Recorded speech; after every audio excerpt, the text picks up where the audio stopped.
غاربة بصورة عامة. للأسف بعض الجهلة، وأقولها أعيدها، الجهلة لما تكون تتكلم عن المغرب يقول لك سحر وسحرة ويسحرون وما شو. كلام فاضي. تجربتي أنا كعراقي وابن عرب وعربي أصيل أقول لك شيء، لم أرى من المغرب والمغاربة وفي المغرب إلا كل حسن أخلاق، ناس طيبين وصلاء كرماء، ناس في منتهى الأخلاق وفي منتهى حسن التصرف، ناس يعني ما أقدر أوصف لك كرم أخلاقهم وطيبتهم ونخوتهم وشهامتهم، من علاة القوم إلى الفقير. أنا عاشرت علاة القوم بهم وما أقدر أقول لك أسامي، وعاشرت الفقير المسكين، جميعهم أخلاقهم طيبة 100%، أخلاق عالية، نشامة، نخوة عندهم حسن التصرف، كرم الضيف، يعني الله يحميهم. وهذه كلمتين للحق، أنا كعراقي لا إلي لا ناقة ولا جبل بالموضوع، ولا عندي يمهم لا سيف ولا بندقية، إلا بس الحق الله يحاسبني عليه. كرم أخلاق وتصرف وحسن تصرف لا يوصف بالمغاربة، والله يحمي المغرب والمغاربة من كل سوء.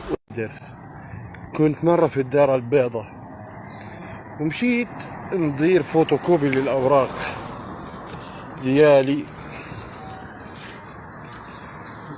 وشوية في نفس البلاصة ديال الفوتوكوبي أقرأ اسمي على أوراق، والأوراق دي مش ديالي. واقف جنبي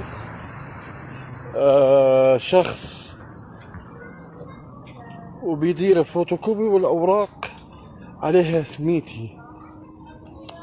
قلت ايش الصاير، ايش يكون الجن ولا جنون ولا ايش صار، لكن اتضح انه هنا في المغرب في واحد او في عائلة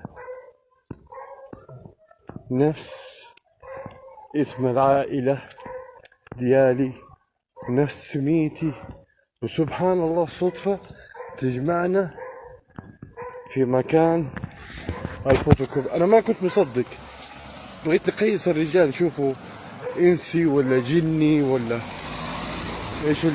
ايش اللي صاير والله.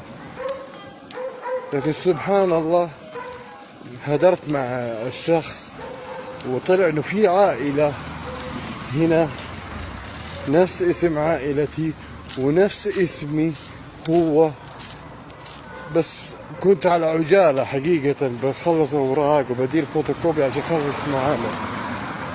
سبحان الله نتلاقى ونتشابه بالاسامي.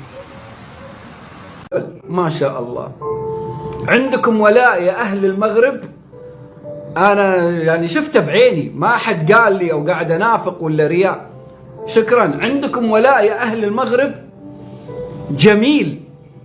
تخيل شخص متغرب يبحث عن لقمة العيش، شخص متبهذل احيانا يمكن ما يلقى له وظيفة، شخص من المغرب او وحدة من المغرب، مغربية او مغربي في جميع بقاع العالم العربي او الدول الاوروبية يبحثون عن لقمة العيش. لكن فيك خير سب المغرب قدامه او قدامها، فيك خير اغلط على المغرب قدامها او قدامه، فيك خير استنقص من المغرب. اذا فيك خير والله يمسحون فيك الارض المغاربة، اقسم بالله يمسحون فيك الارض المغاربة. عندهم ولاء غير طبيعي ما شاء الله. المغاربة عندهم ولاء لبلدهم وملكهم. اللهم احفظ المغرب وشعب المغرب وجميع. كل مكان فيها فسحة، كل مكان فيها من الجمال اللي موجود في المغرب. الحاجات البسيطة اللي أنا شفتها واللي اتحكت لي واللي شفتها في الأفلام واللي قريت عنها في كتب وحاجات زي كده. فالمغرب بلد من أجمل البلاد العربية من حيث المناخ، من حيث الأماكن الطبيعية، من حيث كل حاجة، من حيث نظافة البلد، من حيث كرم الناس، من حيث كل حاجة. يا مريم بسألك ليه ما قعدتش في المغرب كتير زي كل ما هو الرحلة كانت يا مريم كانت محددة بإن احنا رايحين نعمل خط سير خروج القائد العظيم البربري العظيم الأمازيغ طارق بن زياد. هو الكتب بتقول لا ده ممكن يكون أصله عربي أصله كذا، لكن احنا بنميل في معظم الكتب إن هو رجل من بربر، لأنه موسى بن نصير لما قال له اطلع كان مطلع قائد بربري معاه جيش بربري 7000 واحد أمازيغ أقوياء عظماء، هم دول كانوا البذرة اللي انطلقت إلى الأندلس. صباح الخير. أنا في مطار أكادير المسيرة. حبيت بس قبل ما أسافر من أكادير إن أنا أشكر المغرب، ناس المغرب بالذات طنجة، مراكش، الصويرة، أكادير.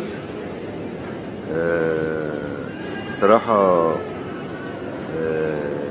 المطار هنا في أكادير،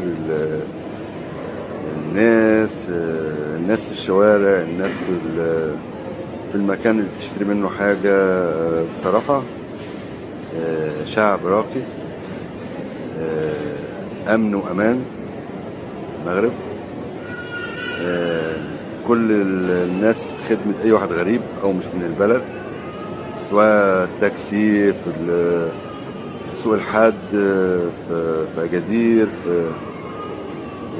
في المغرب عامة. يعني رحت طنجة، رحت مراكش، رحت الصويرة، رحت أكادير. في الأجازة دي بصراحة مش عايز أمشي. كرم فوق الوصف، كل واحد عايز يساعدك. تركب القطر يعرف ان انت غريب وهتغير القطر، تركب قطر تاني يوصلك ويسيب شغله ويسيب هو هيعمل ايه عشان يوصلك او عشان يخدمك او عشان يسهل لك مأموريتك. روعة يعني. انا ركبت من أكادير لغاية طنجة، ركبت 3 مواصلات. ركبت الكار او الاتوبيس، وبعدين قطر، وبعدين البراق اللي هو يعني يعتبر اسرع قطار في افريقيا. يعني حاجه، ولا وانا منزل فيديو عليه، يعني حاجه ولا اجمل. المهم الفيديو ده شكر واجب لكل مغربي قابلته في اجازتي، سواء في المطار، مطار الأكادير دلوقتي حالا. يعني حصل موقف شخصي يعني روعة. شكرا للناس أكادير ومطار المسيرة أكادير، الناس مراكش. محدش يزعل مني اللي ساكن في فاس ولا مكناس ولا اليوسفية ولا المحمدية ولا المهدية ولا لأن أنا ما روحتش لسه يعني، بس طبعا كل المغرب واحد يعني. المهم أشكركم، شكرا على محبتكم، وإن شاء الله لنا مش زيارات يعني، وفي أسرع وقت يعني. إن شاء الله اللي يجي المغرب لازم يرجع لها تاني، من طيبة شعبها وكرم شعبها، والناس راقية في كل حاجة. كمان مدينة أكادير من أروع المدن، جميلة. تيجوا تجربوا فيها التليفريك، تيجي تجربوا فيها البارك بتاع التماسيح، تيجي تجربوا فيها دانيا لاند، مجمع أكوا بارك، روعة. الكورنيش لغاية الصبح الناس بتطلع تروح الساعة 12 بالليل يعني. بصراحة شكرا لأهل المغرب، تحية ليكم، تحية للوالد بقى، والدكم الكبير قوي، جلالة الملك محمد الخامس ومولي حسن والناس الرموز الجميلة دي. شكرا وتحياتي ليكم، وألف شكر من مصر باريس.